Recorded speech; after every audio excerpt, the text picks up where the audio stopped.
I am a 28-year-old female and live in British Columbia, Canada. I used to think that I was very fortunate to live so close to the forest, and would often take myself out for long walks either to clear my head or to take pictures of the wildlife and scenery. I always felt at peace when I was there, and snapped some really great pictures. On one night in particular, I was having a bit of a rough time.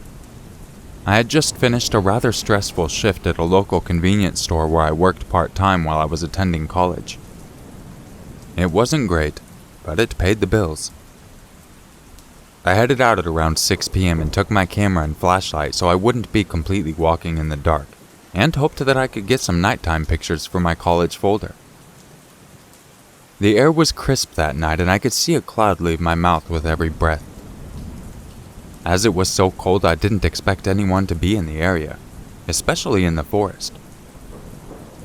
I found this to be very wrong. I entered the forest and took a deep breath. I felt the familiar feeling of peace that I normally got when going into the area. It was like my own separate reality where I could be myself. I turned on my flashlight and continued further in.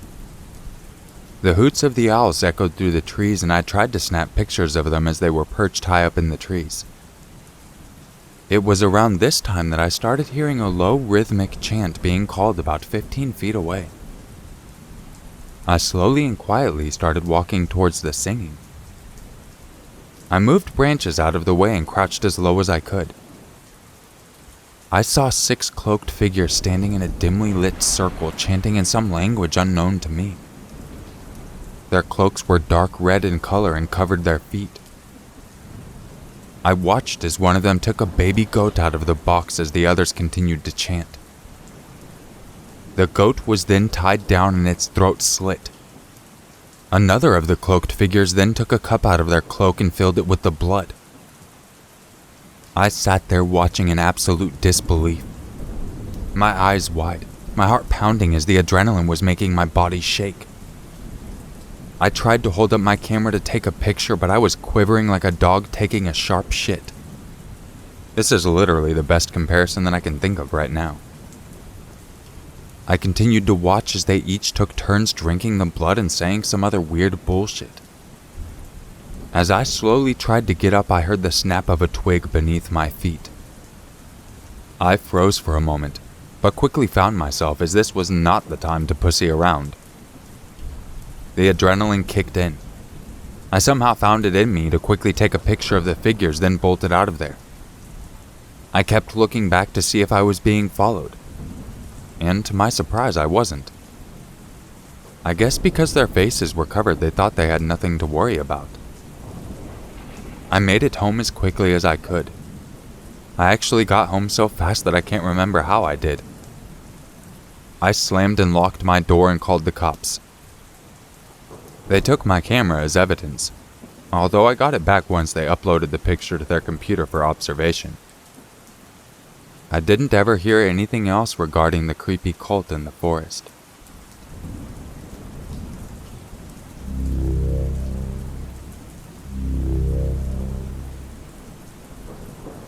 I live on a rural property in western New South Wales, Australia. The year is 1996. I have hectares of rugged bushland to myself, with a couple of those hectares reserved as pasture for my cattle.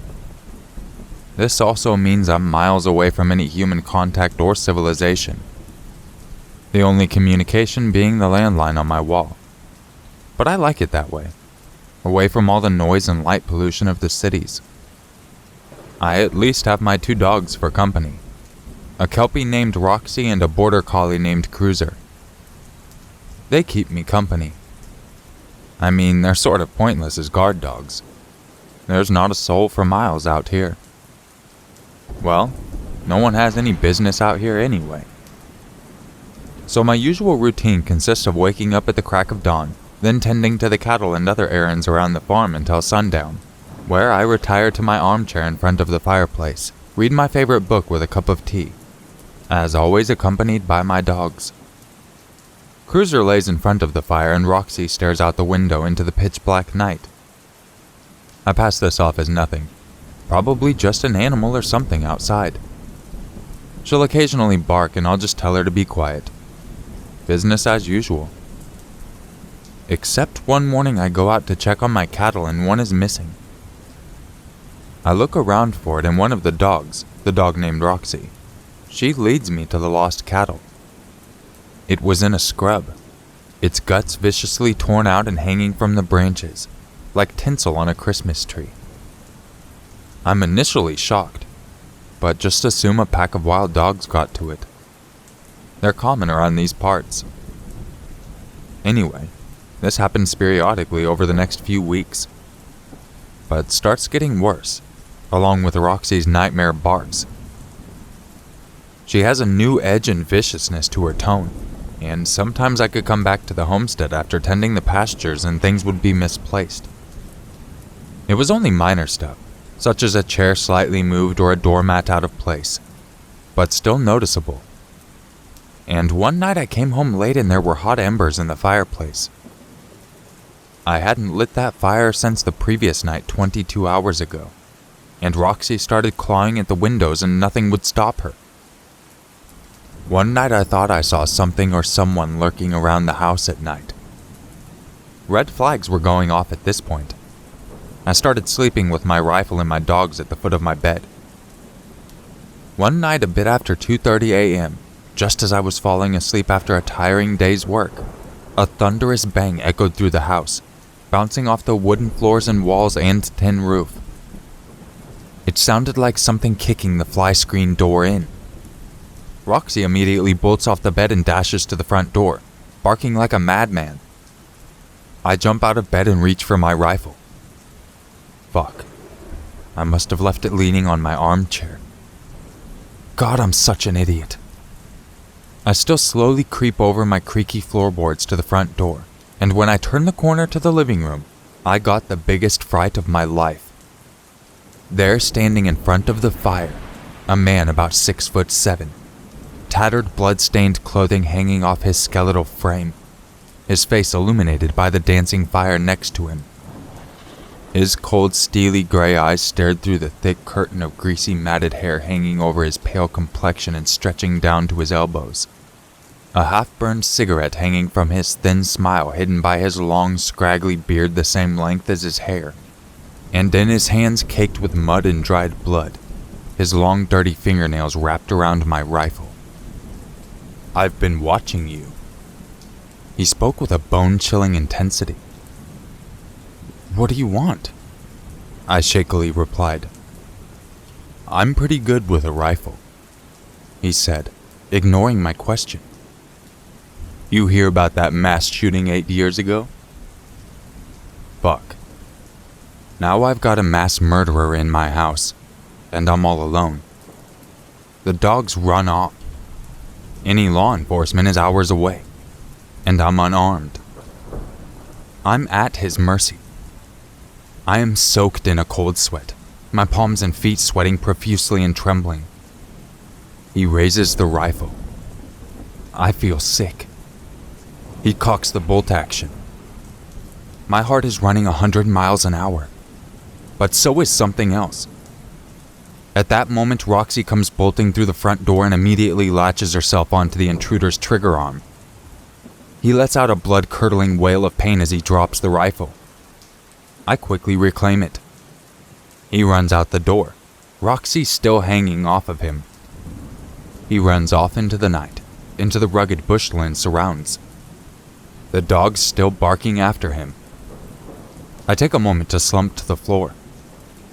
Everything that just happened came as one big wave of realization, still trying to grasp the situation, comprehend the recent events. I eventually gather myself and make a cup of tea. I'm not going back to bed. Fuck that. So I just sat in my armchair and waited. The dogs return the next morning. I decide to have a look around and see if he left anything behind. I find the hatch that leads to under the house that's located under the front window was open. What I found was most shocking. A pile of ratty old blankets, rotten raw cattle meat, other food items from inside the house, a large bloody hatchet, and a sawed-off shotgun. He mustn't have brought it with him last night as he saw my rifle in the living room. And the other thing I noticed, the spot that the fucking psycho crawled in and out of the hatch, that's where Roxy was staring every night.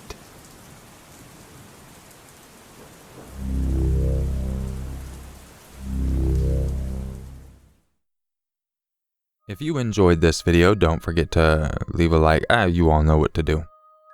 Hope you enjoyed the video. These stories were written by some subscribers. They are creepypastas, and I know it's a little different than what I normally post on here, but you're going to accept it. Or press the dislike button. Either way, it happened. And I do have good reasoning behind it, which will be explained in probably its own standalone video.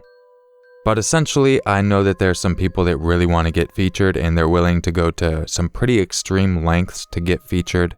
Even so much so as writing a story that they say is them providing pictures and news articles, and then a year later, the real person contacts me and says, "Yo, that's not me."